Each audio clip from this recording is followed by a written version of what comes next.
I had no idea what to expect from the Ice Age adventures of Buck Wild, but having now watched it, I can say it's actually not too bad. I quite enjoyed it. I will say it doesn't feel like it should be the Ice Age adventures of Buck Wild. I feel like it should be the Ice Age adventures. I don't know why I'm struggling to say that. The Ice Age adventures of Crash and Eddie, because I feel like I was following the story more from their perspective, but nevertheless, the title aside, I really enjoyed it. This was released in 2022. It's directed by John C. Donkin. It's written by Jim Hecht, William Schifrin, and Ray DeLaurentis. And we have a voice cast, including Vincent, Tong, and Aaron Harris as Crash and Eddie. We also have Utkarsh and Ambudkar as Orson, and we have Buck voiced by Simon Pegg. We also, and I didn't know this, we have a lot of the main Ice Age characters in this, but it's not the original voice cast. But I have to say, Sean Kenin Elias-Reyes voices Manny, and the voice match for Ray Romano's Manny is absolutely incredible. Very, very impressive. So I was quite happy to see those characters. They're not in it a whole lot, but they do help to set things up, and they're in it a little bit, but I won't say too much about that. And according to Wikipedia, this was actually originally going to be a TV series. I think they made the right decision in making it a film, largely because I enjoyed it and I probably wouldn't have watched it if it was a TV series. So I'm quite happy with that. And the premise is quite interesting. We have some really great messages. As I said, it does feel more like the Crash and Eddie show rather than the Buck show, as it were. But the title's not really a big deal.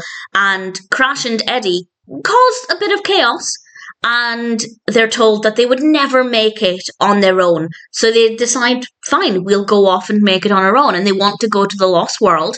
But when they get there, they encounter Buck.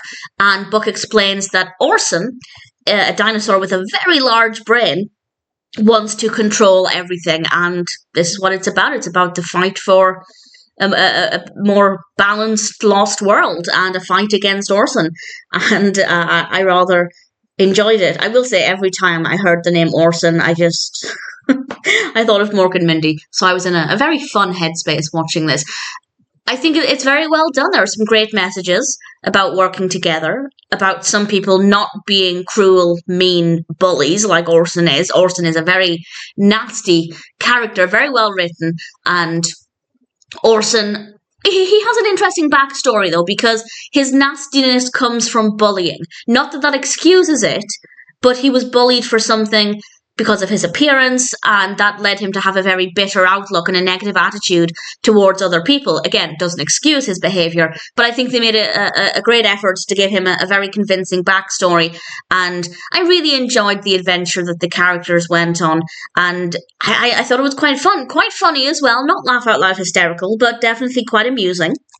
I think Crash and Eddie are very likeable characters. I also think that Buck is brilliant. And we have some other characters we meet along the way, and the animation is a really delight. It's a real delight, or it's really delightful, and there's nothing about this I didn't enjoy. I did go into it thinking it wasn't going to be very good.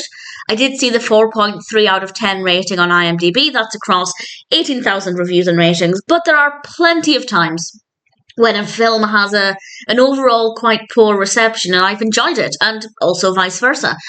So I went in with an open mind, but it's not what I've heard a lot about. I hadn't heard people talking about it, so I wasn't expecting a great deal.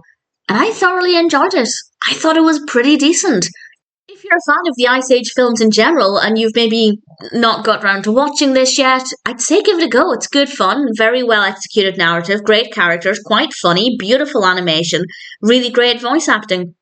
And if you're not a fan of the Ice Age films, you might still like this, but you probably won't love it, because it does have a very similar feel in terms of the comedy style. Obviously, the animation's very similar. It's the same animation style, and if you don't love the Ice Age films, this might not be for you. But if you like them, then I'd say this one is definitely worth checking out. All things considered, I was pretty impressed with the Ice Age adventures of Buck Wild, and I'm very happy to recommend it.